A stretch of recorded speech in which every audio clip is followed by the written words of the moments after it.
how to solve for ETA. So we have a problem here. So your ship is going to depart at Tokyo, Japan, UTC +9 at 1000 hour local time on August 20. So the distance is 5,071 nautical miles and the planned speed or the speed over ground is 50 knots. The destination is Los Angeles, USA, UTC -7. What is your ETA to Los Angeles, USA? So ang hanapin natin dito is yung ETA to Los Angeles, USA. So ang given is ETD, Tokyo, Japan, August 20, 1000 hour, UTC +9. Distance is 5,071 nautical miles. The speed is 15 knots. Destination is Los Angeles, USA, UTC -7. So ang unang ginawa ko dito is kinuha ko yung time difference between the ETD and the destination, which is the 9 and 7. So add. So why add? Because pag same sign kailangan natin i-subtract and different sign add.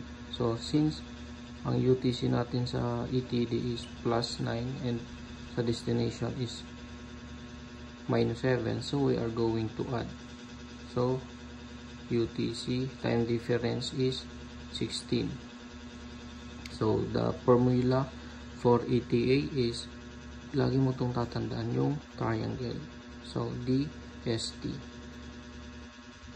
So T is equals to 5,071 divided by 15. So ang sagot dyan is 338.07 hours.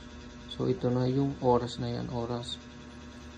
So pero ngayon naman is kailangan natin i-convert yung oras into days, hours, and minutes, and second if required pa. So to get the day, kailangan natin i-divide. So 338.07 divided by 24 kasi in one day there are 24 hours in one day.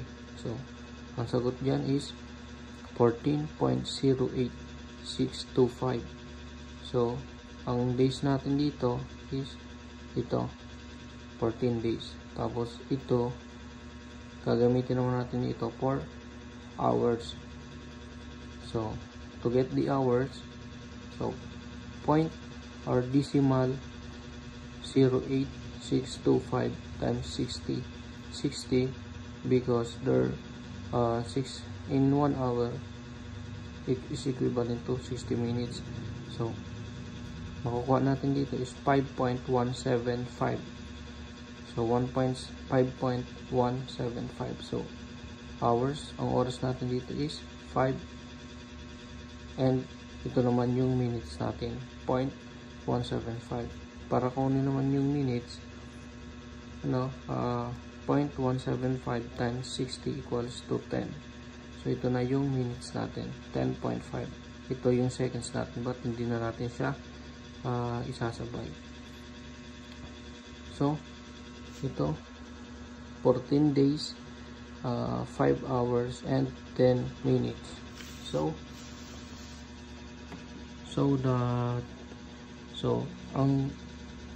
the time travel from Tokyo, Japan to Los Angeles is 14 days, 5 hours and 10 minutes. Yan yung time travel natin from Tokyo, Japan to Los Angeles. So Tokyo, Japan to August 20, 1000 hour UTC +9.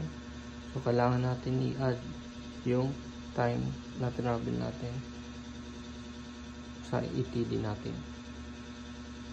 So 14 days, 5 hours and 10 minutes. So 15 hours 10 hours plus 5 hours and 10 minutes is 1510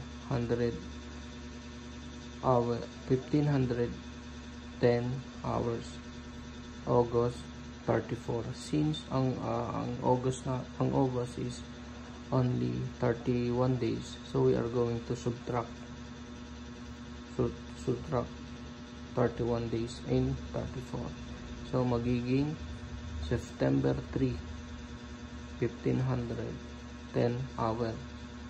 So ngayon i-apply na natin tong time difference or yung UTC natin. Time difference we are going to apply. So ito na siya, dito siya nanggaling. So yung time difference natin 16. So ang rules naman dito is pag galing kang east papuntang west, subtract. Pag galing ka naman ng west papuntang east, so add. So since galing tayong east papuntang west, so we are going to subtract. So 16, so 1510 hour minus 16 hours. So ang magiging natin dito ETA is September 2, 2250 hours. So the ETA to Los Angeles, USA is September 2, 2250 hours UTC minus 7.